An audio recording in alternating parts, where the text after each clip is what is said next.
আসসালামু আলাইকুম। আশা করি সবাই খুব ভালো আছি।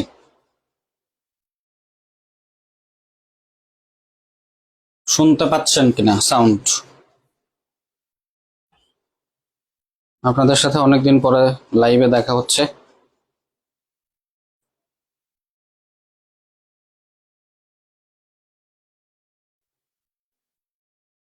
দেখতে পাচ্ছি আমরা। হুম, দেখতে পাচ্ছি না? বোর্ড দেখা যাচ্ছে। আচ্ছা, আজকে লাইভের বিষয় হচ্ছে আমাদের ফোকাস রাইটিং বা আমাদের বিভিন্ন রাইটিং এ বাজেটের ব্যবহার। এটা আমরা মোটামুটি বুঝতে পেরেছি আজকের বিষয়টা আসলে কি। আপনাদের সাথে অনেকদিন পরে লাইভে দেখা। আচ্ছা, ব্লু কালারের লেখাটা মনে হয় দেখা যাবে না। ব্লু কালারের লেখাটা হয়তোবা দেখা যাচ্ছে না, না? ওকে, আমরা ব্লু কালার মেনটেন করব না, আমরা সব রেড কালার লিখবো আজকে থেকে। ওকে, আর আমরা লাইভটা একটু শেয়ার করে দিব। বাজেট থেকে আমরা কিভাবে ফোকাস রাইটিং এর কন্টেন্ট, ফোকাস রাইটিং এর তথ্যগুলোকে ব্যবহার করব, এটা হচ্ছে আমাদের আজকের ক্লাসের মূল বিষয়। আমরা সবাই জানি মোটামুটি কম বেশি যে বাজেট থেকে, মানে আমরা জানি যে বাজেটের থেকে যে কমন প্রশ্নগুলো আসে, বাজেটের কততম বাজেট, বাজেট কত টাকা ধার্য করা হয়েছে, তারপরে সবচেয়ে আয়ের খাত, ব্যয়ের খাত, এই ধরনের তথ্যগুলো থাকে সাধারণত। কিন্তু বাজেটের একটা বড় অংশেই রয়ে গেছে যেখানে বিভিন্ন রকমের তথ্য থাকে। সেই তথ্যগুলো আমরা ফোকাস রাইটিং এ বা অন্যান্য রাইটিং এ ব্যবহার করতে পারি। বিশেষ করে 46তম রিটেনে আমরা এগুলো ব্যবহার করতে পারবো। দ্যাট ইজ ওয়াই আজকের ক্লাসটা নেওয়া, এবং আমাদের এই ক্লাসটার একটা সিকুয়েল ক্লাস, মানে প্রতি বছর আমরা এই ক্লাসগুলো নিয়ে থাকি। বাজেট সংক্রান্ত যদি কোনো প্রশ্ন থাকে, প্রশ্নগুলো আমাদেরকে করবেন, এবং আমরা আজকে আপনাদেরকে হিউজ বা এটার পিডিএফ আপনাদেরকে দিয়ে দেওয়া হবে। আর এই সংক্রান্ত কোনো প্রশ্ন থাকলে করবেন, পরীক্ষা সংক্রান্ত কোনো প্রশ্ন থাকলে করবেন, ফোকাস রাইটিং সংক্রান্ত কোনো প্রশ্ন থাকলে করবেন। এই হচ্ছে আমাদের, আমরা ক্লাসে চলে যাই, বেটার, এটা ভালো, কারণ অনেক লেখা আজকে। আমরা রেড কালি ইউজ করব, ব্লু পেন না, সবুজ কালার না, এবং আমার আজকে টি শার্টের কালারও লাল সবুজ, তো আমরা এই কারণে কলম ও লাল সবুজ রেখেছি। যাই হোক, অনেক কথা হয়ে যাচ্ছে। দেখেন, বাজেটটা হলো 55তম প্রস্তাবিত বাজেট। হ্যাঁ, আচ্ছা, এখন এই 55তম না 54তম, এটা নিয়ে একটা ডাউট আছে, তাই তো? Is this 54 or 55? হ্যাঁ, এটা নিয়ে একটা ডাউট আছে। দেখেন, অন্তর্বর্তীকালীন সহ বাংলাদেশে যে তত্ত্বাবধায়ক সরকারের যে বাজেটটা ছিল, সেই বাজেটটা সহ এটা হলো 55তম বাজেট। আর এমনিতেই যদি আপনি প্রথম আলোর একটা লিঙ্ক আছে, ওই লিঙ্কে আমরা দেখলাম গুনে গুনে, সেটা 54তম বাজেট গত বছর পর্যন্ত ছিল। তার মানে এই বছরের বাজেট হলো 55তম। আচ্ছা, এই বছরের বাজেটের একটা মোটো আছে, দেখেন, ইনভার্টেড কমার ভিতরে মোটোটা আমরা রেখেছি। মোটোটা হচ্ছে, বলা যায় না 20 তারিখে রিটেনে বাজেটের এই মোটো চলে আসতে পারে। 20 তারিখে সিনিয়র অফিসার রিটেনে মোটো চলে আসতে পারে। তারপরে 4 জুলাই আপনারা 22 সাল ভিত্তিক অফিসারের রিটেন প্রিলি দিবেন, সেখানে চলে আসতে পারে। হ্যাঁ, তো মোটোটা হচ্ছে বৈষম্যহীন ও টেকসই অর্থনৈতিক ব্যবস্থা গড়ার প্রত্যয়। এটা ইংরেজিটা শিখে নেবেন, বা আমরা এখন ইংরেজিটা প্র্যাকটিস করতে পারি। আপনারা চাইলে ইংরেজিটা কমেন্ট করতে পারেন যে বৈষম্যহীন ও টেকসই অর্থনৈতিক ব্যবস্থা গড়ার প্রত্যয়। এই লাইনটা আপনারা আগামী 1 বছর অর্থনীতি সংক্রান্ত যে কোনো ফোকাস রাইটিং এ ইন্ট্রোডাকশনে এই লাইনটা ব্যবহার করতে পারবেন, কোনো অসুবিধা নেই। সুন্দর লাইন এবং সাস্টেইনেবল লাইন। আচ্ছা, গেল আমাদের এই পার্টটুকু। আর বাজেট মানে হচ্ছে ব্যয়, এটা আমরা জানি সবাই, নাকি? বাজেট মানে তো আয় না। আচ্ছা, বাজেটের যে ব্যয় সেটা হলো 7,90,000 কোটি টাকা। 7,90,000 কোটি টাকা। আর আয় হবে কত টাকা? আয় হবে 5,64,000 কোটি টাকা। আচ্ছা, এখন এই আয় থেকে যদি আপনি ব্যয়কে মাইনাস করে দেন, এই পাশে দেখতে পাচ্ছেন, আয় থেকে যদি ব্যয়কে মাইনাস করে দেন, তাইলে আপনি পাবেন 2,26,000 কোটি টাকা। এই ব্যয়, এইটা হলো ঘাটতি। এই পার্টটা হচ্ছে ঘাটতি। আচ্ছা, বাংলা বাজেট সাধারণত সারপ্লাস বাজেট হয়, এবং একটা বাজেট ডেফিসিট বাজেট।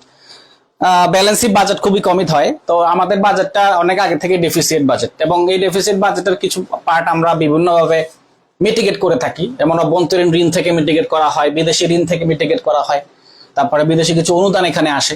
সবগুলো মিলে আসলে এই যে ঘাটতিটা হলো 2,26,000 কোটি টাকা, সেটা অভ্যন্তরীণ ঋণ 1,25,000 টাকা অভ্যন্তরীণ ঋণ থেকে নেওয়া হবে, আর আরেকটা বিদেশি ঋণ থেকে নেওয়া হবে 1,01,000 কোটি টাকা। আচ্ছা, আর হলো এই যে ব্যয়, যেটা আমরা বললাম যে 7,90,000 কোটি টাকার যে ব্যয়, হ্যাঁ, 7,90,000 টাকার যে ব্যয়, এই ব্যয়টা আমরা কোন কোন জায়গায় করব এটা বুঝতে হবে। ব্যয়টা করব এডিবি তে, অ্যানুয়াল ডেভেলপমেন্ট প্ল্যানিং, সেখানে হবে 2,30,000 কোটি টাকা। এবং আরেকটা হলো পরিচালন বাজেট, 5,60,000 কোটি টাকা। পরিচালন বাজেট হলো কি, এই যে বিভিন্ন মন্ত্রণালয় পরিচালন, তারপরে ধরেন জনপ্রশাসন মন্ত্রণালয়ের, তারপরে ধরেন বিভিন্ন মন্ত্রণালয়ে যে ইয়ারলি যে বাজেটটা দেওয়া হয়ে থাকে, হ্যাঁ আমার এরকম টাকা লাগবে, ওইটা হলো সে পরিচালন। আর অ্যানুয়াল ডেভেলপমেন্ট প্ল্যান হচ্ছে উন্নয়নমূলক যে কর্মকাণ্ডগুলো হয়ে থাকে, রাস্তাঘাট, সেই সবগুলো বড় বড় একনাকি যে বিলগুলো পাস হয়ে থাকে সাধারণত এগুলা। আচ্ছা, তাহলে আমাদের ঘাটতি নিয়ে কথা নাই, ঘাটতির সংক্রান্ত শেষ। আচ্ছা, এখন আমার একটা প্রশ্ন আছে, ঘাটতিটা আমাদের মূল বাজেটের কত পার্সেন্ট? আমাদের এই ঘাটতিটা হলো এখন 3.6%। এটা ইম্পর্টেন্ট প্রশ্ন, যে মূল ঘাটতি কত পার্সেন্ট। এবং আরেকটা পার্ট, 7,90,000 কোটি টাকা যে বাজেট আমাদের, এই বাজেটটা জিডিপির কত পার্সেন্ট? হ্যাঁ, এই বাজেটটা হলো আমাদের জিডিপির 12.7%। জিডিপির 12.7% হচ্ছে আমাদের বাজেট। আচ্ছা, আমাদের বাজেটে কিছু লক্ষ্যমাত্রা নির্ধারণ করা হয়েছে। লক্ষ্যমাত্রা গুলা হচ্ছে মূল্যস্ফীতি রাখতে হবে 6.5%-এর মধ্যে। কিন্তু দুর্ভাগ্যবশত গত এপ্রিল পর্যন্ত আমাদের পয়েন্ট টু পয়েন্ট ইনফ্লেশন ছিল 9.17%, 9.17। গত এপ্রিলে যদি এপ্রিল মাসের যে ইনফ্লেশন, সেটা হলো আমাদের 9.17%, কিন্তু আমার এখন লক্ষ্যমাত্রা ধার্য করা হয়েছে 6.5% মূল্যস্ফীতি। তারপরে লক্ষ্যমাত্রা জিডিপি গ্রোথের লক্ষ্যমাত্রা রাখা হয়েছে 5.5%। খুব ভাইটাল প্রশ্ন এই দুইটা, জিডিপি গ্রোথ কত রাখা হবে আর হচ্ছে মূল্যস্ফীতির লক্ষ্যমাত্রা কত। এটা খুব গুরুত্বপূর্ণ প্রশ্ন, এটা পরীক্ষায় আসার মতো প্রশ্ন। এটা প্রিলিতেও আসতে পারে, রিটেনেও আসতে পারে, বলা যায় না, কারণ রিটেনের জিকে তো এখন বাংলায় আসবে, মানে 22 তারিখের পরীক্ষার জন্য, তো ডেফিনেটলি আমরা এটা পড়বো। তারপরে আমরা যে বলছিলাম যে আয়, আমাদের বাজেটে আয় হবে 5,64,000 কোটি টাকা, যা বাজেটের বা জিডিপি 9%। মানে যে আয়ের কথা আমরা বললাম যে 5,64,000 কোটি টাকা, মানে 5.64 লক্ষ টাকা হাজার, 5,64,000 কোটি টাকা। এই যে আয়টা, এই আয়টার 65,000 কোটি টাকা আসবে হলো রাজস্বের বাইরে। হ্যাঁ, এটা আসবে হচ্ছে রাজস্বের বাইরে, এটা হলো রাজস্ব বহির্ভূত আয়। 65,000 কোটি টাকা রাজস্ব বহির্ভূত আয়, আর রাজস্ব থেকে আসবে 4,99,000 কোটি টাকা। আচ্ছা, এখন এখানে একটা কথা আছে, গত বছর এনবিআর এর যে লক্ষ্যমাত্রা ছিল, মানে এই যে রাজস্ব আয় বলতে এনবিআর লক্ষ্যমাত্রা, এটা ন্যাশনাল বোর্ড অফ রেভিনিউ। তো যদিও এটাকে এখন এনবিআর নিয়ে খুব দৌড়াদৌড়ি হইতেছে, জানি না কি হবে। গত বছরের চাইতে এবার 19,000 কোটি টাকা বেশি লক্ষ্যমাত্রা ধার্য করা হয়েছে। হ্যাঁ, এখন মূল কথা হলো যে লক্ষ্যমাত্রা ধার্য করা যাইতে পারে, কিন্তু আমার এটা আয় আসবে কোত্থেকে সে সম্পর্কে তো সুস্পষ্ট কোনো ব্যাখ্যা নাই। এটা বাজেটের একটা বড় চ্যালেঞ্জ, ডেফিসিয়েট। আমরা ক্লাসের শেষের দিকে বাজেটের যে চ্যালেঞ্জ গুলো সেগুলো বলবো, যে বাজেট ইমপ্লিমেন্টেশন করতে গেলে আমার কি চ্যালেঞ্জ আছে। শুধু তো আমি লক্ষ্যমাত্রা ধার্য করলাম, আমি টাকা অ্যালোকেট করে দিলাম, বাট আমি চাইলাম আমি এত টাকা আয় করব, কিন্তু আমার আয়ের কোনো প্ল্যানিং নাই। তো সেই ক্ষেত্রে কিছু চ্যালেঞ্জ আছে, সেগুলো বলবো আমরা। রাজস্ব আয়ের লক্ষ্যমাত্রা 4,99,000 কোটি টাকা। এখানে ধরেন রাজস্ব বলতে ভ্যাট, আয়কর, তারপরে মূল্য সংযোজন কর, তারপরে হচ্ছে স্ট্যাম্প কালেকশন, তারপরে ভূমি উন্নয়ন কর, অনেক রকম ভাবে সেগুলো আসতে পারে, সেইগুলোর কথা এখানে রাজস্ব থাকবে। এবং এখানে আপনারা দেখতে পাচ্ছেন 2025 সালের বৈশ্বিক অর্থনীতির ধারা 3টা চ্যালেঞ্জের মধ্যে পড়তে যাচ্ছে বাজেটের তথ্য অনুযায়ী। আসলে 3টা, এটা আমাদের অনেকগুলো quotation is from the budget speech of our honourable finance adviser. তো 25 সালের বৈশ্বিক অর্থনীতির ধারা 3টা ক্যাটাগরিতে ভাগ হয়ে যাবে, বা 3টা ক্যাটাগরিতে চ্যালেঞ্জের মধ্যে পড়বে। সেটা হচ্ছে অসমতা, নাম্বার 2 সংঘাত ও সন্ত্রাস, নাম্বার 3 মুদ্রাস্ফীতি ও প্রবৃদ্ধি। আমি একটু পড়ি যে এখানে আমরা যে কথাগুলো বলতে যাচ্ছিলাম, যে এখানে অসমতা আরো বাড়বে দেশে দেশে, সমাজে সমাজে, অঞ্চলে অঞ্চলে, গোষ্ঠীতে গোষ্ঠীতে, মানুষে মানুষে। আগামী দিনগুলোতে এসব অসমতা যদি বিশ্বে বাড়তে থাকে তাহলে বাংলাদেশেও বাড়বে, এই হলো মূল ব্যাপার। সংঘাত এবং সংঘর্ষের কথা বলা হচ্ছে, এবং সংঘাত এবং সংঘর্ষে সাম্প্রতিক প্যালেস্টাইন ইসরায়েল নগ্ন আক্রমণ, তার ইউক্রেন যুদ্ধ এখনো চলছে, ইয়েমেনের নতুন করে সংঘাত আছে, সামনে কিছু বৈশ্বিক অস্থিরতা বাড়বে। যেমন আমরা জানি অলরেডি ইরানের সাথে ইসরায়েলের একটা কনফ্লিক্ট শুরু হয়ে যাচ্ছে, ভারত পাকিস্তানের একটা কনফ্লিক্ট ছিল, তারপরে বাংলাদেশের সাথে মায়ানমারের মানবিক করিডোর নিয়ে একটা বড় রকমের মনোমালিন্য চলছে। এই সমস্ত কিছু থেকে আমি আপনি বেরোতে পারবো না। যেমন অলরেডি হরমুজ প্রণালী বন্ধ হয়ে গেছে, তো হরমুজ প্রণালী যদি বন্ধ হয়ে যায় তাহলে মধ্যপ্রাচ্য থেকে তেল বাংলাদেশে বা অন্যান্য যেসব জায়গায় তেল রপ্তানি হয় সেগুলো হবে না, ওকে অন্য গতিপথ ঘুরে আসতে হবে, প্রায় 3 গুণ বেশি রাস্তা ঘুরে আসতে হবে। তো ঘুরে আসতে গেলে তেলের দাম বাড়বে। এই হচ্ছে মূল্যস্ফীতির কথা বলা হচ্ছিল। অস্থিরতা বাড়তে পারে অর্থনীতিতে, যেমন মুদ্রাস্ফীতি, বৈশ্বিক প্রবৃদ্ধি, এই সকল কথাবার্তা। তো এই হলো আর কিছু আলোচনা ছিল। আচ্ছা, এখন আমরা যেটা নিয়ে কথা বলবো যে সরকার আসলে 3টা জিরো নিয়ে কাজ করতেছে। হ্যাঁ, এটা বলা আছে যে 3 জিরো ইজ দ্যাট, আমরা সবাই জানি 3 জিরোটা হচ্ছে শূন্য দারিদ্র, শূন্য বেকারত্ব এবং শূন্য কার্বন। প্রথম হচ্ছে poverty, first P, and then হচ্ছে বেকারত্ব, আনএমপ্লয়মেন্ট ইউ, তারপরে হচ্ছে সি, পিইউসি, পাক। মনে রাখতে পারেন যে zero poverty and zero unemployment and zero carbon নিঃসরণ। এটার একটা লক্ষ্য আছে, এমন একটা সমাজ গড়া যেখানে সবাই সুন্দর জীবন পাবে এবং বৈষম্য থেকে মুক্ত থাকবে। দেখেন, প্রথমে একটা ব্যাপার বলা হয়েছে যে বৈষম্য থেকে মুক্ত থাকবে। বৈষম্যটাকে সবসময় আমরা হাইলাইট করতেছি, ইভেন তো বাজেটের মোটতেও আমরা বলতেছি বৈষম্য মুক্ত সমাজের কথা। তো এটা, এই বৈষম্য মুক্ত সমাজের মূল ব্যাপারটা আমাদের 2টা ফোকাসের টাইপে ইউজ করা যাবে। ফার্স্ট অফ অল একটা হচ্ছে দারিদ্র বিমোচন এবং আরেকটা হচ্ছে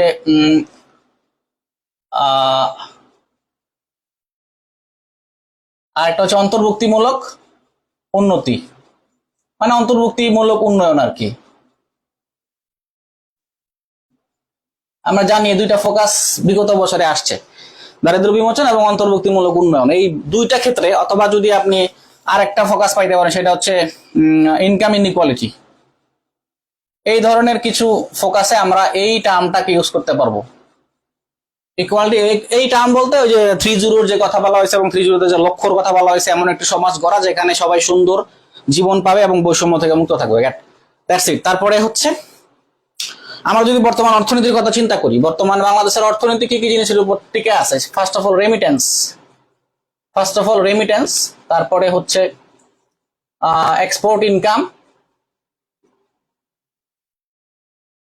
তাই তো? যদি ধরেন আসলে মূল অর্থনীতির ব্যবস্থাটা এরকম যে এই 2টার উপরে বেস করে বাংলাদেশের রিজার্ভটা রোল ওভার হচ্ছে, যে রিজার্ভ কমতেছে বাড়তেছে, মূল কথা হলো সেটা। তারপরে আজকে আমরা দেখলাম বাংলাদেশ 500 কোটি মার্কিন ডলার সাহায্য পাচ্ছে অর্থমন্ত্রী থেকে, ওয়ার্ল্ড ব্যাংক থেকে। আচ্ছা, দেখেন এই 2টা সূচক যে 2টা আছে, এই সূচকগুলো কিন্তু মোটামুটি স্থবির, এখনো এতটা বেশি ফুলে ফেপে ওঠে নাই। তারপরে কর্মসংস্থান নাই। হ্যাঁ, তারপরে হচ্ছে আমাদের এমপ্লয়মেন্ট থাকলে অর্থনীতির গতি সঞ্চার হয়। এমপ্লয়মেন্ট স্থবির, বিনিয়োগ নাই, ইনভেস্টমেন্ট নাই। ইনভেস্টমেন্ট সামিট করা হইলো, কিন্তু আসলে এগুলোর ইমপ্লিমেন্টেশন দেখতে দেখতে মোটামুটি 6 মাস লাগবে আরো। আচ্ছা, আইন শৃঙ্খলা পরিস্থিতি অনুকূল না, সাধারণ মানুষের আয় বাড়তেছে না, কিন্তু লাগামহীন ব্যয় বাড়তেছে। দেশের 80% সম্পদ 10% মানুষের হাতে। দেখেন, দেশের 80% সম্পদ 10% মানুষের কাছে। আচ্ছা, এইটা কি মেনটেন করে আমাকে বলেন? This is from budget speech থেকে কথা বলতেছি, কিন্তু বানায় কথা বলতেছি না। 80% সম্পদ 10% মানুষের কাছে, এটা কি মিন করে? এটা মিন করে হচ্ছে বৈষম্য। কিন্তু আমাদের বাজেটের মূল একটা থিম ছিল কি? বৈষম্যবিহীন সমাজ ব্যবস্থা গড়ে তোলা, মানে ইকুয়াল একটা সোসাইটি গড়ে তোলা যেখানে দারিদ্রতা থাকবে না। তাইলে আমি যে দারিদ্রতা কমাইতে যাচ্ছি, যদি 80% সম্পদ আমি 10% মানুষের কাছে রাখি, তাইলে কি আমি দারিদ্রতা কমাতে পারবো না। এটা একই সাথে ইনকাম ইনইকুয়ালিটি এবং প্রভার্টি এলিভেশনের জন্য, ইনকাম ইনইকুয়ালিটিকে প্রমোট করে এবং প্রভার্টি রিডাকশনকে কি করে? প্রভার্টি রিডাকশনকে প্রমোট করে, প্রভার্টি রিডাকশনকেও বাধাগ্রস্ত করে। কোনটা? 80% সম্পদ 10% মানুষের কাছে যদি থাকে। ভালো একটা তথ্য আমরা পাইলাম। আচ্ছা, এর কারণে এই বছরের বাজেটটা আগের বছরের সাথে একটু কম রাখা হয়েছে। যাই হোক, আরো কিছু আছে অর্থনীতিতে, এরকম 8টা চ্যালেঞ্জের কথা বলা হয়েছে। 8টা চ্যালেঞ্জ আমরা একটু মুখে বলবো, আমরা এই ফাইল আপনাদেরকে দিয়ে দিব, সমস্যা নেই। 8টা চ্যালেঞ্জের কথা বলেন, এইগুলো আমরা ব্যবহার করবো কোথায়? অর্থনীতি সংক্রান্ত যে কোনো ফোকাস রাইটিং এ। বাংলাদেশের ইকোনমিক ডেভেলপমেন্ট, বাংলাদেশের ইকোনমিক অর্থনৈতিক অস্থিরতা, অর্থনীতির মানদণ্ড, বিভিন্ন ক্ষেত্রে আমরা এগুলো ব্যবহার করতে পারবো। যেমন মূল্যস্ফীতি নিয়ন্ত্রণ, আমরা সবাই জানি এটা, যে মূল্যস্ফীতি নিয়ন্ত্রণ হচ্ছে বাজেটের জন্য বড় চ্যালেঞ্জ। বাজেট না, পুরো অর্থনীতির জন্য বড় চ্যালেঞ্জ মূল্যস্ফীতি নিয়ন্ত্রণ। তারপরে খাদ্য জ্বালানি নিরাপত্তা, দক্ষ জনশক্তি তৈরি, কর্মসংস্থান বাড়ানো, আর্থসামাজিক নিরাপত্তা নিশ্চিত করা, রাজস্ব আয় বাড়ানো।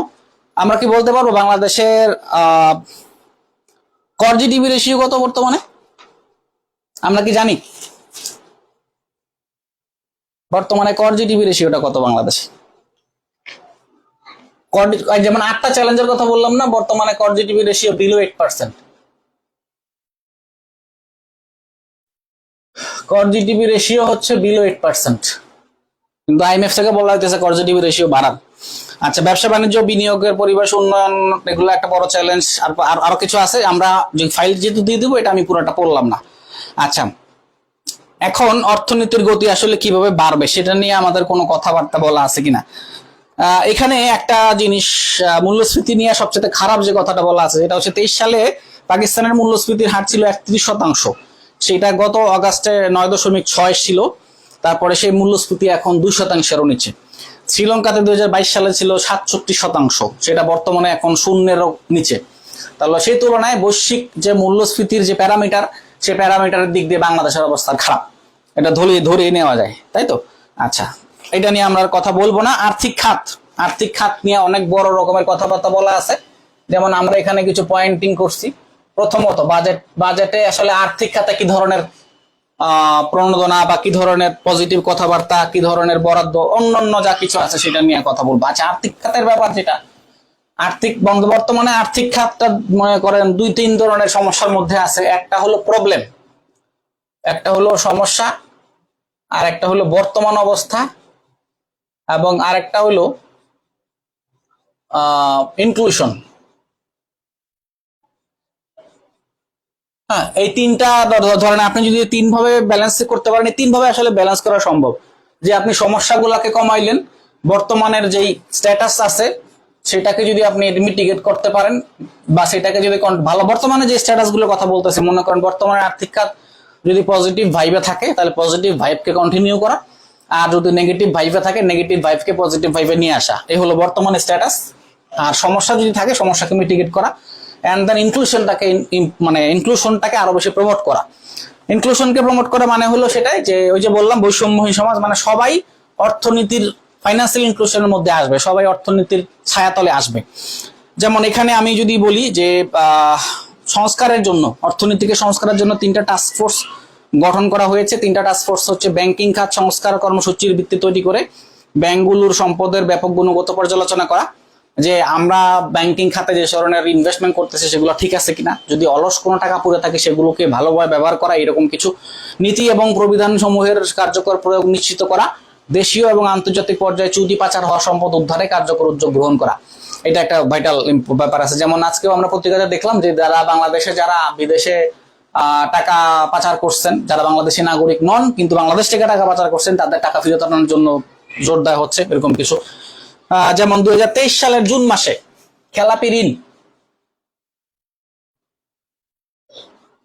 খেলাপি ঋণ হলো আমার 10.11% ছিল। হ্যাঁ, এটা কত সালে? 2023। আচ্ছা, 2024 সালের এটা হইলো 2024 সালের 20.2। 2024 এটা হলো 2024-এর ডিসেম্বর। হ্যাঁ, আর এটা হলো 2023-এর জুন। তো বুঝতেই পারতেছেন যে প্রায় দ্বিগুণ হয়ে গেছে। এটা কিন্তু একটা গুরুত্ব, মানে এটা ইকোনমির জন্য ধরতে পারেন নেগেটিভের চাইতেও নেগেটিভ স্কোয়ার। হ্যাঁ, এই হলো খেলাপি ঋণের অবস্থা। আচ্ছা, এখন এই খেলাপি ঋণটা বাড়ছে, মানে কিভাবে বাড়লো? যদিও বাংলাদেশে যেই এনপিএল যেগুলো আছে, নন পারফর্মিং লোন যেগুলো আছে, নন পারফর্মিং লোনকে না কমাইয়া ঋণ আরো বেশি করে দেয়া হয়েছে, সেভাবে করে খেলাপি ঋণ মানে লোন বাড়ানো হয়েছে, কিন্তু সেই সাথে খেলাপি ঋণও বাড়ছে। এই হলো অবস্থা। কিন্তু চেষ্টা করা হইতেছিল যে আমি অনেক বেশি লোন দিব, কিন্তু এক্সিস্টিং যে খেলাপি ঋণ আছে সেটাকে আমরা যা আছে তাই ধরে রাখবো, তাইলে হয়তো বা খেলাপি ঋণ এরকম মানে একটা স্টেবল পজিশনে থাকতো। কিন্তু আইএমএফ থেকে বলা হয়েছে যে আমরা খেলাপি ঋণ থাকতে হয় আমাদের বিলো 10%। হ্যাঁ, বিলো মোট ঋণের বিলো 10% যদি খেলাপি ঋণ থাকে, তাইলে ইকোনমিক স্টেবিলিটিকে মেনটেন করা যায়, এটা বলা হইতেছিল আইএমএফ থেকে। আচ্ছা, দেখেন বিগত 15 বছরের আচ্ছা, এখানে কিছু কথাবার্তা আছে। আমরা একটা জিনিস আপনাদেরকে একটা টিপস দেই, আমরা চেষ্টা করব রাজনৈতিক কোনো আলাপ আলোচনা না করতে। আলাপ আলোচনাকে রাজনৈতিক কথাবার্তা ফোকাস সেটিং এর মধ্যে না আনতে। হ্যাঁ, এটা আনলে সমস্যার মধ্যে পড়বেন। আচ্ছা, এখানে কিছু আরো কথাবার্তা আমি বলি রাখি। যেমন ধরেন এবার ব্যাংকের মধ্যে আবগারি শুল্ক, যেটা এক্সাইজ ডিউটি কমানো হয়েছে। হ্যাঁ, আচ্ছা, এক্সাইজ ডিউটি কমানো মানে কি? এক্সাইজ ডিউটি কমানো মানে হলো, ধরেন আপনি ব্যাংকে 5 লাখ টাকা রাখলেন, তার জন্য আপনাকে আগে 300 টাকা করে দেওয়া হইতো, কিন্তু এখন থেকে আর দেওয়া লাগবে না এটা। তারপরে ধরেন আপনার ব্যাংকে 1 কোটি টাকা ছিল, সেখানে আপনাকে 3000 টাকা দেওয়া হইতো, এখন হয়তো একটু কম দেওয়া লাগবে। এই হলো মূল ব্যাপার। তারপরে এই দেশে দেখেন একটা তথ্য বলতেছে যে 2024 সাল নাগাদ আমাদের দেশে 16,32,00,000 আমানতকারী আছে আমাদের দেশে। তাইলে একটা জিনিস দেখেন, 16,32,00,000 আমানতকারী। এখন আপনি বলবেন যে বাংলাদেশে 18 কোটি জনসংখ্যা, তাইলে 16,32,00,000 কিভাবে হইলো? মানে এটা অ্যাকাউন্ট হিসাব করা হয়েছে, অ্যাকাউন্ট। মনে করেন একটা লোকের একাধিক অ্যাকাউন্ট থাকতে পারে, তো সেই হিসাবে আমানতকারী সংখ্যা বাংলাদেশে 16,32,00,000 আর কি আমানতকারী। তারা মানে কি? মানে হচ্ছে তারা টাকা জমা রাখে ব্যাংকে। বুঝতে পারছেন বিষয়টা? মানে এতগুলো ব্যাংক অ্যাকাউন্ট আছে।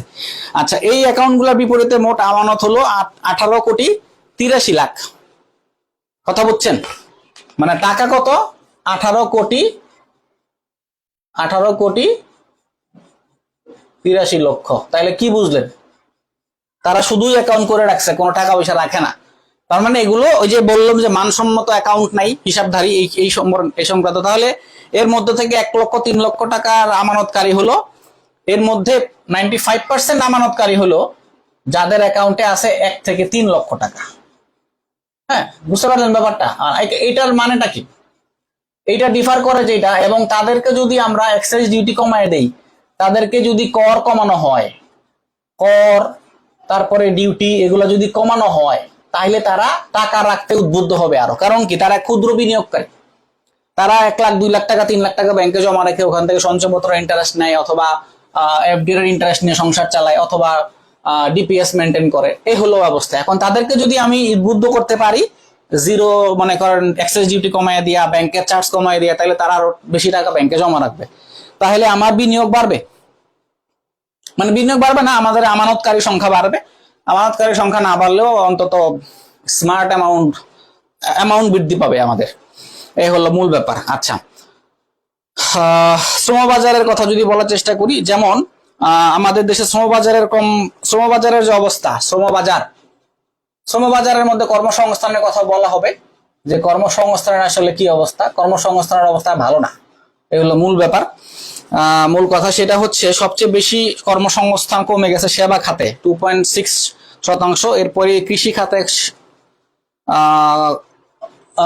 শ্রম কমে গেছে, কর্মসংস্থান কমছে। মানে কর্মসংস্থান যে কমলো দেশে, হ্যাঁ, কর্মসংস্থান যে কমলো, এটা আমরা কিভাবে বুঝবো? এটা বোঝার উপায়টা কি? হ্যাঁ, এটা যে আমি বললাম যে কর্মসংস্থান কমছে, সেটা আমাদের 3টা খাত আছে এরকম জিডিপিতে: সার্ভিস, তারপরে হচ্ছে এগ্রি, তারপরে হচ্ছে ইন্ডাস্ট্রি। হ্যাঁ, আচ্ছা, এখানে 0.8% কমছে, এগ্রিতে কমছে হলো 2.3%, এবং সার্ভিসে কমছে হলো 2.6%। হ্যাঁ, এই হলো মূল রেট আমাদের। কি মানে এমপ্লয়মেন্ট কমে গেছে বা এমপ্লয়ি কমে গেছে আর কি, এই হলো সোজা কথা। তাহলে এমপ্লয়ি যদি কমে যায়, দ্যাট মিনস আমার দেশে কর্মসংস্থান কি হয়েছে? কর্মসংস্থান কমছে। তাহলে বুঝলাম, হঠাৎ করে যদি আমি বলি আমার দেশে কর্মসংস্থান কমলো না বাড়লো, তাহলে এখন আপনি এটা কোথায় ব্যবহার করবেন? দারিদ্র্য বিমোচন, ইনকাম ইনইকুয়ালিটি, তারপরে হচ্ছে ইনক্লুসিভ ডেভেলপমেন্ট, কর্মসংস্থান, বেকারত্ব, তারপরে হচ্ছে ফ্রিল্যান্সিং, তারপরে হচ্ছে এমপ্লয়াবিলিটি, মানে বর্তমানের কর্মসংস্থানের ট্রেন্ড। সেক্ষেত্রে এইসব ফোকাস সেটিং এর ক্ষেত্রে আমরা এটা ব্যবহার করতে পারবো। আপনি যদি সোর্স দিতে পারছেন, মানে সোর্স দিতে পারবেন বাজেট স্পিচ। আচ্ছা, দেশে 60,000-এর বেশি শ্রমিক কাজ হারিয়েছে গত 9 মাসে। মানে গত 9 মাসে 60,000 শ্রমিকের আসলে কাজ চলে গেছে। 24 সালে দ্বিতীয় অর্ধে বাংলাদেশে প্রায় 4% শ্রমিক চাকরি হারিয়েছে। নিম্ন দক্ষতার শ্রমিকদের মজুরি 2% এবং উচ্চ দক্ষতার শ্রমিকদের মজুরি 0.5% কমে গেছে। তার মানে আয় বৈষম্য বেড়ে গেছে। তো আয় বৈষম্য বাড়লে সমাজে ইনইকুয়ালিটি অ্যারাইজ করে, ইনইকুয়ালিটি অ্যারাইজ করলে সমাজে দারিদ্রতা বাড়ে। ইনফ্লেশন তো আছেই, সেটা তো আলাদা হিসাব। কিন্তু আপনার আমার ক্রয় ক্ষমতা যদি কমে যায় এবং একাধারে যদি দ্রব্যমূল্যের ঊর্ধ্বগতি থাকে, তাহলে ইকোনমিক ইমব্যালেন্স আরো দীর্ঘদিন ধরে বাজারে সাস্টেইন করে। আচ্ছা, তবে প্রবাসী আয়ের যে নির্ভরশীলতা, তাদের অবস্থা মোটামুটি ভালো। মানে যারা রেমিটার আছেন তাদের অবস্থা মোটামুটি ভালো। সেই হিসেবে 30 লাখ মানুষ বাংলাদেশে চরম দারিদ্র্যের মধ্যে চলে যেতে পারে আগামী কয়েক বছরের মধ্যে। আচ্ছা, পুঁজিবাজার পুঁজিবাজারে আগের বাজেট গুলোতে খুব মানে ভালো কথাবার্তা বলা হতো না, পুঁজিবাজার অনেক সময় লাইমলাইটে আসতো না। তো পুঁজিবাজারে এবার প্রায় 5টা তথ্য বলা আছে, 5টা সুখবর আছে। সুখবর হচ্ছে অতালিকাভুক্ত কোম্পানির সঙ্গে কর ব্যবধান 2.5%। পুঁজিবাজারের কথা আমরা আনলাম কেন, কারণ বিভিন্ন আমরা এরকম একটা ফোকাস রেটিং পেয়েছি পুঁজিবাজারের বর্তমান সমস্যা এবং থেকে উত্তরণের উপায়। আর্টস ফ্যাকাল্টি একটা পরীক্ষাতে এরকম একটা ফোকাস রেটিং দিয়েছিল। তো সেক্ষেত্রে এইটা কাজে লাগাতে পারবেন যদি পুঁজিবাজারের যদি আসে তো আর নাই। অতালিকাভুক্ত কোম্পানির সঙ্গে কর ব্যবধান করা হয়েছে 2.5%। মার্চেন্ট ব্যাংকের কর 10% কমানো হয়েছে। লেনদেনের উৎসে কর কমছে 0.02%। 10% বেশি শেয়ার ছাড়া কোম্পানির কর কমেছে 2.5%। ব্যক্তি করমুক্ত আয়সীমা 25,000 টাকা বৃদ্ধি করা হয়েছে। আচ্ছা, এই হলো মোটামুটি অবস্থা আর কি। করমুক্ত আয়সীমার কথা আমরা আবার যাবো, যখন ওখানে যাবো তখন বলতে পারবো। আচ্ছা, এরপর আসেন নারী এবং তরুণদের পেশাগত দক্ষতা উন্নয়ন। নারী ও তরুণ। আচ্ছা, এখন ঘটনা হচ্ছে নারী এবং তরুণ এগুলো ব্যবহার করবেন কোথায়, এই টাইপের ফোকাস সেটিং, মানে এই টাইপের তথ্যগুলো আমরা উইমেন এম্পাওয়ারমেন্ট, তারপরে হচ্ছে নারী রুরাল ডেভেলপমেন্টের নারীদের ভূমিকা, তারপরে হচ্ছে কর্মসংস্থান, তারপরে হচ্ছে তারুণ্য নির্ভর সমাজ ব্যবস্থা, তারপরে জেনারেশন জেড এক্ষেত্রে আমরা ব্যবহার করতে পারবো। এক্ষেত্রে যেমন মনে করেন 10 লাখ টাকা করে ঋণ পাবেন 10,000 উদ্যোক্তা। 10 লাখ করে ঋণ পাবেন 10,000 উদ্যোক্তা। 10 লাখ ঋণ পাবেন 10,000 উদ্যোক্তা। তাইলে এই যে আমরা আরো একটা ফোকাসে এটা ব্যবহার করতে পারবো, সেটা হচ্ছে এন্টারপ্রেনারশিপ। উইমেন এন্টারপ্রেনারশিপ হতে পারে, এমনিতে এন্টারপ্রেনারশিপ হতে পারে, যে entrepreneurship can reduce the unemployment in our country. এটা আবার ফোকাস আমরা ব্যবহার করতে পারবো।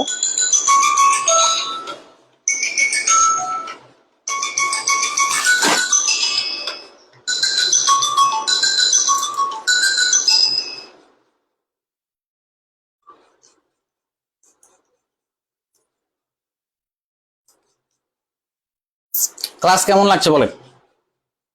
বোরিং ফিল করতেছেন? অনেক কথাবার্তা আসলে, মানে ভালো কথা নাই এখানে, সবই কঠিন কঠিন কথা, বুঝতে অসুবিধা হচ্ছে। আচ্ছা, জানেন আসলে কি অবস্থা, কারণ দেখা গেল যে বোধগম্যতা না থাকলে ক্লাস নিয়ে ওরকম মজা নেই। 1 ঘন্টার ক্লাস অনেক কঠিন। দেশে 3 বছরের মধ্যে ক্ষুদ্র ও মাঝারি শিল্প খাতের বিকাশে 15,000 নতুন উদ্যোক্তা তৈরির লক্ষ্য নির্ধারণ করা হয়েছে বলে জানিয়েছেন অর্থ উপদেষ্টা সালেউদ্দিন আহমেদ। আচ্ছা, তারপরে 10,000 উদ্যোক্তাকে 1,000 কোটি টাকা বিতরণ করা হবে, সেটা বুঝলাম। মানে 10,000 উদ্যোক্তাকে যে এই যে 1,000 কোটি টাকা বিতরণ করা হবে, এটা 10 লাখ টাকা প্রতি পার হেড 10 লাখ করে ঋণ পাবে, তার মানে 10,000 কোটি টাকা হবে, ওই হিসাবে বলা হয়েছে আর কি। তারপরে ধরেন ডিজিটাল প্ল্যাটফর্মের মাধ্যমে 3,000 নারী উদ্যোক্তার সঙ্গে কর্পোরেট ক্রেতা প্রতিষ্ঠানের সংযোগ করে দেওয়া হবে, তার মানে 3 লাখ নারী উদ্যোক্তা।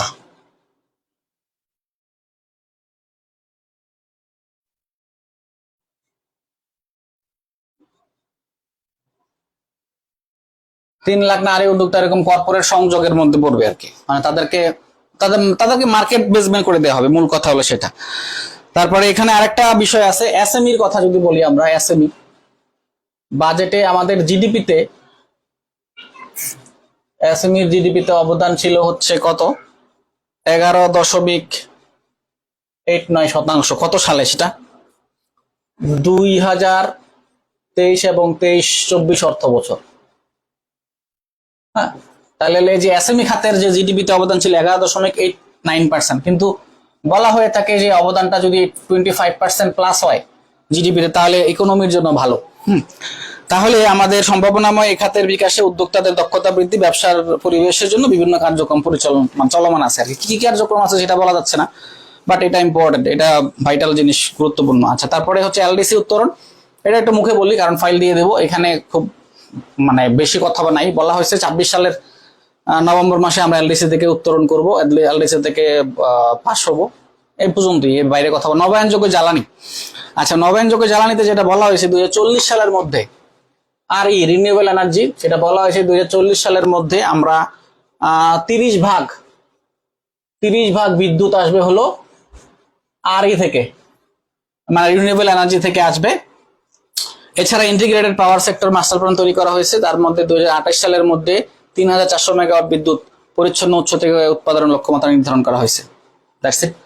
আচ্ছা, আর হলো এই এসডিজি গোলে একটা কথা বলা হয়েছে, যে এসডিজি গোলে বলা হয়েছে যে যদি কোনো দেশের 10% বিদ্যুৎ থেকে আসে, তাইলে মোটামুটি বলা যায় যে বিদ্যুৎ খাত একটা স্টেবল পজিশনে আছে।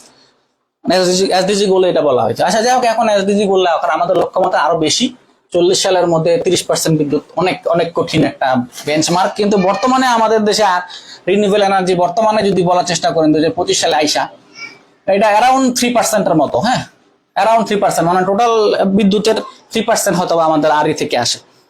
তো আর এটা আরো বাড়ানোর দরকার, এটা যদি আরো না বাড়ে তাইলে আপনি পারবেন না। কারণ 40 সালে যদি 30% চাই, এত কঠিন, অনেক কঠিন একটা ব্যাপার। আচ্ছা, বাংলাদেশের নারী উদ্যোক্তা, এবার আসেন নারী উদ্যোক্তা, এবং টু বি স্পেসিফিকলি নারী উদ্যোক্তা নিয়ে আমরা এখন কথা বলবো। নারী উদ্যোক্তা, উইমেন এন্টারপ্রেনারশিপ, উইমেন এম্পাওয়ারমেন্ট এবং রুরাল এম্পাওয়ারমেন্টে নারীদের ভূমিকা, এই টাইপের ফোকাস রাইটিং এ আমরা এটাকে ব্যবহার করতে পারবো। এটা হচ্ছে দেশের মোট শ্রমশক্তির 45% হচ্ছে, এবং গ্রামীণ শ্রমজীবী নারীর প্রায় 60% কৃষিতে নিয়োজিত। মানে মোট শ্রমশক্তির 45% হচ্ছে এগ্রি, আর হচ্ছে গ্রামীণ কর্মজীবী নারীর 60% এগ্রিতে নিয়োজিত। আচ্ছা, এখন এতে জিডিপিতে কৃষিখাতের অবদান 11%-এর উপরে। তাহলে আমাদের যে মূল কথা, এখানে এই কথাগুলো বলার দরকারটা কি? আসলে না, এই কথাগুলো বলা দরকার, এই কথাগুলো বলা দরকার যে নারীরা আসলে এগ্রিকালচার হারভেস্টিং এর সাথে জড়িত। অনেকে ধান রোপণ করতে দেখা যায়, অনেকে ধান, আমরা গ্রামের বাড়িতে গেলে দেখি যে নারীরা ধান হারভেস্টিং এ অনেক বেশি হেল্প করে। মানে বাড়িতে আনার পরে ধান এগুলাকে ধান বা অন্যান্য আইটেম যেগুলো বলেন, কৃষিজ আইটেম বলেন, সেগুলোকে সিদ্ধ করা, মারাই করা, এগুলোর জন্য নারীদের কিন্তু অনেক বড় ভূমিকা আছে। কিন্তু নারীদের যে অবদানগুলো, সেই অবদানগুলোকে আমরা জিডিপিতে ইনক্লুড করতে পারি না। তো এইবার বলা হচ্ছে যে নারী ক্ষমতায়ন এবং অর্থনৈতিক স্বাবলম্বীকরণের জন্য সরকার 125 কোটি টাকার একটা বিশেষ তহবিল বরাদ্দ রাখছে। এছাড়া ভিডব্লিউইউবি কর্মসূচির আওতায় 20,000 নারীকে দক্ষতা উন্নয়নের প্রশিক্ষণ দেওয়া হবে। এবং এখানে ভবিষ্যতে একটা তথ্য কথা বলা হয়েছে যে তাদের অবদান জিডিপিতে অন্তর্ভুক্ত করতে প্রয়োজনীয় পদক্ষেপ নেওয়া হবে। যে যারা হোম মেকার যারা আছেন বা হাউস ওয়াইফ যারা, এই হোম মেকারের যে অবদান সেগুলো জিডিপিতে ইনক্লুড করার কথা বলা হচ্ছে। আর তাদের জন্য আলাদা 125 কোটি টাকার একটা ফান্ড তৈরি করা হচ্ছে। মানে তাদের দক্ষতা উন্নয়ন, বিভিন্ন অবদানের জন্য সেটা করা হইতেছে। এরপরে জলবায়ু পরিবর্তনের ঝুঁকি মোকাবেলায় সেখানে 100 কোটি টাকা আলাদা বরাদ্দ রাখা হয়েছে বাজেটে। জলবায়ুতে হলো 100 কোটি টাকা, 100 কোটি টাকা আলাদা করে বাজেটে বরাদ্দ দেওয়া হয়েছে। এবং এখানে কি পদক্ষেপ নেওয়া হয়েছে, যেমন জলবায়ু পরিবর্তনের ট্রাস্ট ফান্ডের মাধ্যমে বায়ু, পানি, মাটি দূষণ প্রতিরোধ, বর্জ্য ব্যবস্থাপনা, উন্নয়ন, পরিবেশ উন্নয়ন, জলবায়ু পরিবর্তন, নারীর অভিযোজন ক্ষমতা বৃদ্ধি একটা খুব ভালো ভাইটাল পয়েন্ট, স্বাস্থ্য সুরক্ষার প্রভাব, উপকূলীয় ইকোসিস্টেম, তার জলবায়ু সহনশীলতা অর্জনে গণমাধ্যমের সক্ষমতা, এগুলোর বিভিন্ন কর্মসূচি গ্রহণ করা হচ্ছে। এটা ব্যবহার করবেন কোথায়? ক্লাইমেট চেঞ্জ সংক্রান্ত ফোকাস রাইটিং এটা ব্যবহার করবেন। খুব সহজ হিসাব। নতুন উদ্যোক্তা তৈরির কথা, মানে পলিসি তারুণ্যের উৎসব খুব একটা ইম্পর্টেন্ট না, ফোকাসের কথা ব্যবহার করতে পারবেন না। করমুক্ত আয়সীমা, যে এটা ইম্পর্টেন্ট, এটা ফোকাসে না আসলে ওটা হয়তো বা প্রিলিমিনারিতে আসতে পারে। যেমন যদি মনে করেন জেনারেল পাবলিক যারা আছে তাদের জন্য হলো 3,75,000, আর যারা নারী আছে উইমেন প্লাস হলো 65 তাদের জন্য হলো 4,25,000। যারা আছে হলো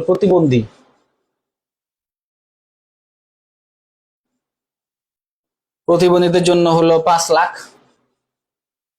তারপরে হচ্ছে ফ্রিডম ফাইটার, তাদের জন্য হলো 5,25,000 টাকা। এর সাথে হলো গ্যাজেটভুক্ত জুলাই মুক্তিযোদ্ধা, গ্যাজেটভুক্ত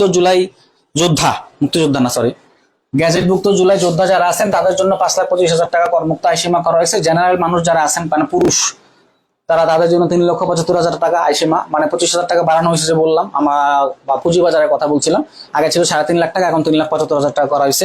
মানে এর উপরে আয় হইলে আপনাকে আয়কর দিতে হবে। তারপরে উইমেন এন্ড 65 বছর ঊর্ধ্ব যারা আছেন তারা 4,25,000 টাকা আয় দিবেন, এরকম। আচ্ছা, তারপরে হচ্ছে কৃষি, আমাদের ক্লাস 5 শেষ, যারা একটু অধৈর্যের মধ্যে আছেন তাদের জন্য সুসংবাদ, আর একটা পেজ আছে মাত্র। আচ্ছা, কৃষিতে আসলে ধরেন কৃষি সংক্রান্ত ফোকাস খুব একটা আসতে দেখা যায় না, কিন্তু কৃষির কথাবার্তা আমরা বাজেটেও দেখতে পাই না, মানে প্রিলিমিনারিতেও দেখতে পাই না। এক্ষেত্রে আমি একটা তথ্য দিতে পারি, সেটা হলো এই বছর বাজারে সবচেয়ে বেশি বরাদ্দ রাখা হয়েছে জনপ্রশাসন খাতে। অনেক বছর ধরেই জনপ্রশাসনের সবচেয়ে বেশি বাজেট রাখা হইতেছে।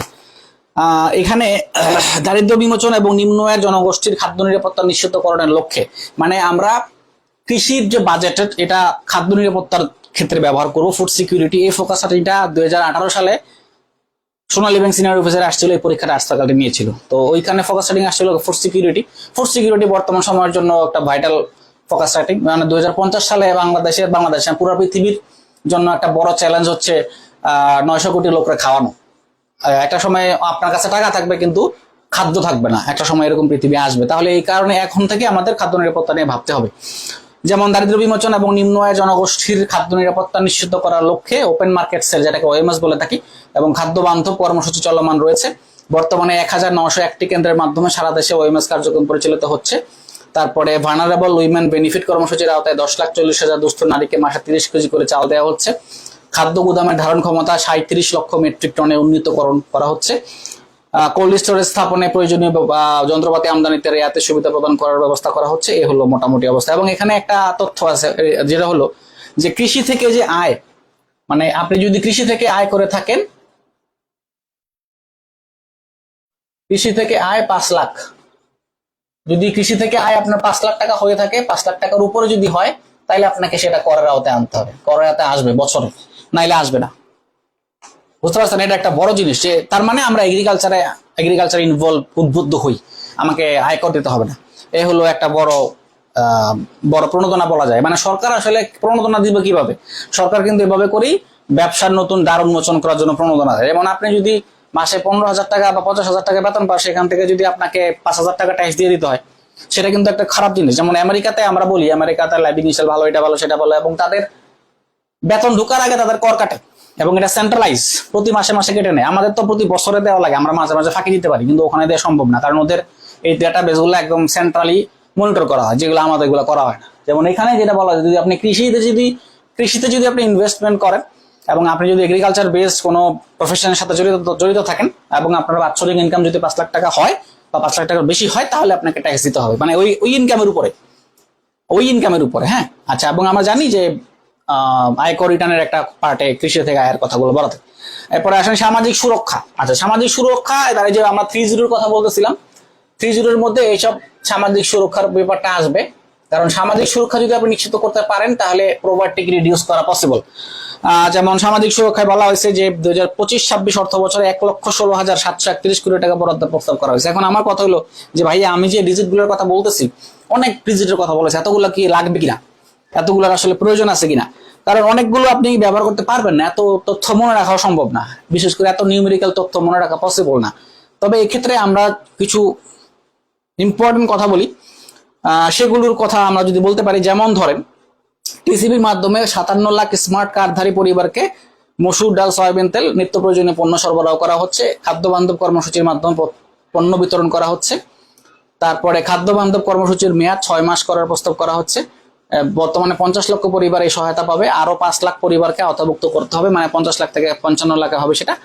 স্মার্ট ফ্যামিলি কার্ডের আওতায় 57 লাখ পরিবারকে খাদ্য সামগ্রী সরবরাহ, খাদ্য বান্ধব কর্মসূচি মেয়াদ 6 মাসে উন্নীত করার প্রস্তাব করা হচ্ছে। মানে 6 মাস আসলে তাদেরকে গভর্নমেন্ট হেল্প করবে। যদি তাদের আয় কম হয়, তাহলে তাদের আয় এবং ব্যয় এবং এই গভর্নমেন্টের ফ্যামিলি কার্ডের মাধ্যমে তারা এই খাবার, তারপরে আয়, এগুলো একটা ব্যালেন্স করবে আর কি। এই জন্য দেখেন, এখানে কিন্তু আমরা কোনো লাখ লাখ টাকার কথা বলিনি, এখানে আমরা কিছু 2 ডিজিটের সংখ্যার কথা বলছি। এটা মনে রাখা খুব সহজ। আপনি যদি এভাবে করে পড়েন, এবং বয়স্ক ভাতার পরিমাণ হার বাড়তেছে, 50 টাকা 600 টাকা ছিল, ছেলে 650 টাকা হবে। বিধবা এবং স্বামী নিগৃহীতা মহিলাদের মাসিক ভাতা 550 টাকা থেকে 650 করা হবে।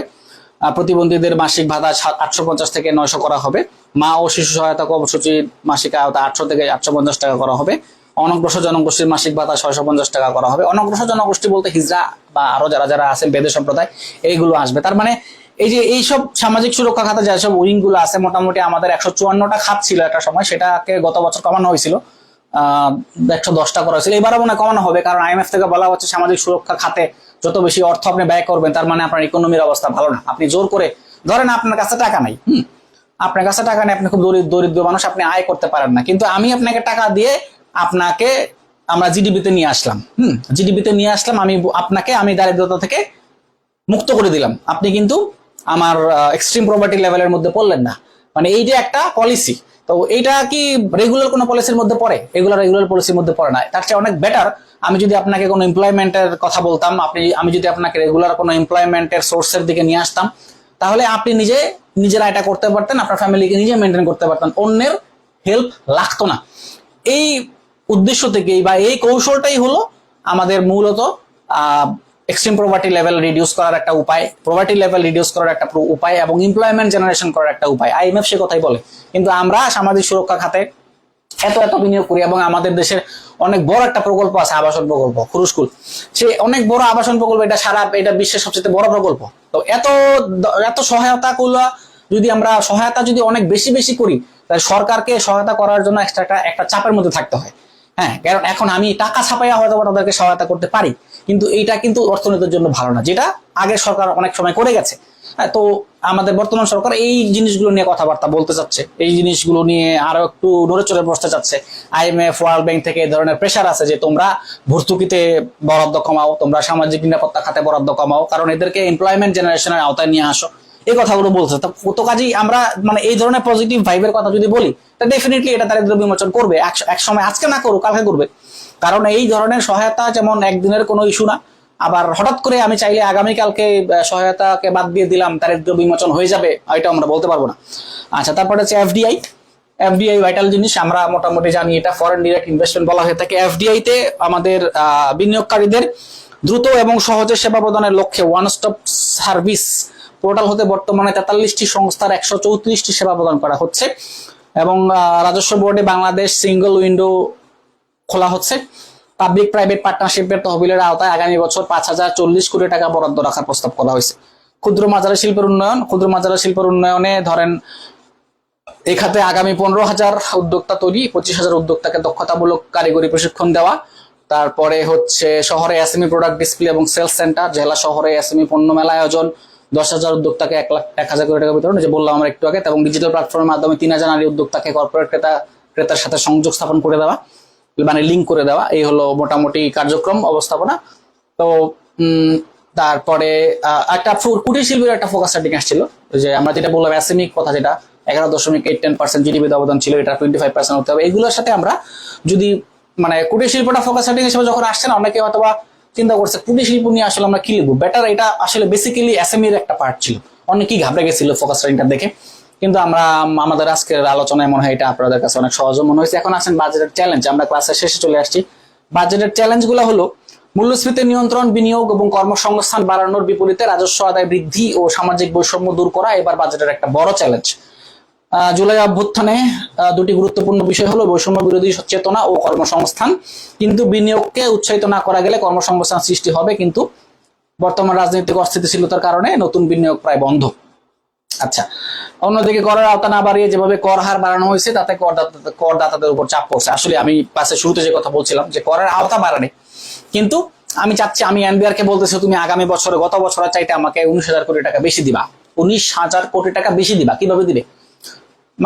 তাকে আমার বলতে হবে যে তুমি এই উইং থেকে নতুন করদাতা খুঁজে আনো, সেটা আমি বলতে হবে। আমাদের এই ধরনের অ্যাটেম্প না থাকলে এনবিআর এর পক্ষে এত টাকা আদায় করা সম্ভব না। রাজস্ব খাতে কর্মকর্তা কর্মচারীদের মধ্যে বিভিন্ন ইস্যুতে কিছু অসন্তোষ আছে, সেই অসন্তোষ গুলো যদি আমরা সমন্বয় না করতে পারি, তাহলে রাজস্ব আদায়ের লক্ষ্যমাত্রা কতটুকু অর্জিত হবে সেটা নিয়ে একটা বড় সরকারের বড় আয়ের খাত হচ্ছে রাজস্ব, যারা শুধুমাত্র একটা প্রতিষ্ঠান এনবিআর, তাই তাদের কর্মীদের যে অসন্তুষ্টিটা আছে সেগুলো যদি সরকার নজর না দেয়, তাহলে হয়তো একটা সমস্যার মধ্যে হবে। বাজেটের ঘাটতি 2,26,000 কোটি টাকা। আমি বললাম এটা যে কিভাবে আসবে, কিভাবে হবে, সেটা 3.6% মূল বাজেটের। তো এই ছিল মোটামুটি আজকের ক্লাস। আমার মনে হয় আমরা অনেক কিছু বুঝতে পেরেছি। আমাদের আরো কিছু ক্লিপিংস যাবে, যেমন আমি যদি কিছু ক্লিপিংস এর কথা আপনাদের সাথে বলি, আমি কিছু এমনি পেপার থেকে ওয়ার্ক করেছিলাম, যেগুলো আমরা এই নোটের মধ্যে আনতে পারিনি সময়ের অভাবে। আমি ধরেন এখান থেকে যদি কিছু তথ্যের কথা বলি, যেমন ধরেন আমাদের বর্তমানে চাপ কি আছে, প্রেশার, ইকোনমিক যে প্রেশার বর্তমানে আমাদের দেশে, আমি খুব অল্পর মধ্যে এটা শেষ করে ফেলবো। আমাদের যে ইকোনমিক প্রেশার, সেটা হচ্ছে আইএমএফ এর প্রতিশ্রুতি রক্ষা করা, তারপরে হচ্ছে রাজস্ব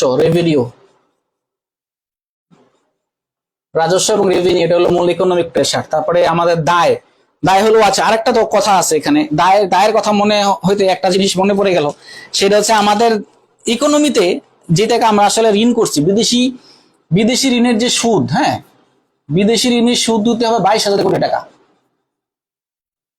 বিদেশি ঋণের সুদ 22,000 কোটি, এটা হয়তো এপ্রিলিতে চলে আসতেও পারে। অথবা আমরা ফোকাস রাইটিং এ ব্যবহার করলেও করতে পারবো অর্থনীতি সংক্রান্ত ফোকাস রাইটিং এর ক্ষেত্রে। তাহলে আমাদের যে মোট যে সুদ বাবদ আমরা ব্যয় দিব 1,22,000 কোটি টাকা আগামী অর্থ বছরে। মোট যে ঋণ, আমাদের বিদেশি ঋণ বা অভ্যন্তরীণ ঋণ, সেই ঋণ বাবদ আমাদেরকে যে সুদ দিতে হবে সেটা হচ্ছে অভ্যন্তরীণ ঋণ দিতে হবে 1 লাখ কোটি টাকা অভ্যন্তরীণ ঋণের সুদ, আর বিদেশি ঋণের সুদ দিতে হবে প্রায় 22,000 কোটি টাকা। এগুলো সব আমাদেরকে কেমনে ব্যয় করতে হবে? এগুলো সব আমাদেরকে মানে ডলারে পেমেন্ট করতে হবে। তা ডলারে পেমেন্ট করতে হলে আমার দেশে যদি রেমিটেন্স না আসে, আমার দেশে যদি এক্সপোর্ট ইনকাম না হয়, তাহলে আমি কিভাবে শোধ করব?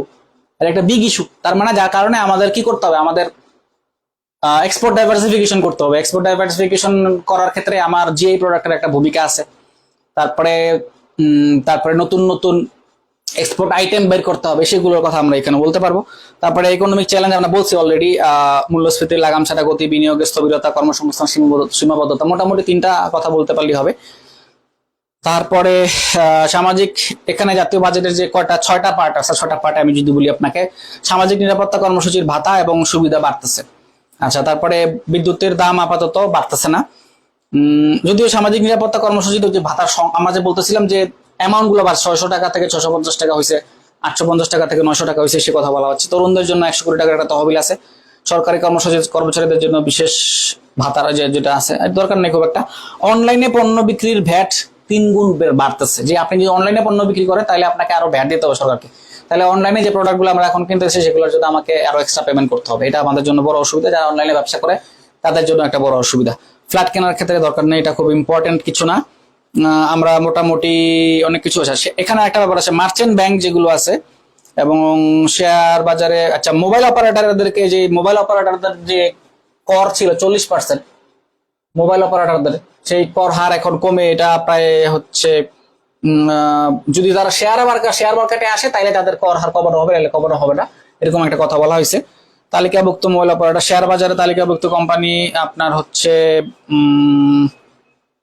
22.5 থেকে 22% আসবে। মার্চেন্ট ব্যাংকের যে মানে শেয়ার বাজারে যেসব ব্যাংকগুলো থাকে সেগুলোকে মার্চেন্ট ব্যাংক বলা হয়ে থাকে। তো মার্চেন্ট ব্যাংকে যে ট্যাক্স দিতে হবে, আগে ছিল 37.5%, হ্যাঁ 37.5%, এখন এটা হবে 27.5%, প্রায় 10% কমে গেছে। তার মানে ব্যাংকগুলোর অপারেটিং প্রফিট বাড়বে যদি তারা শেয়ার বাজারে ইনভেস্ট করে।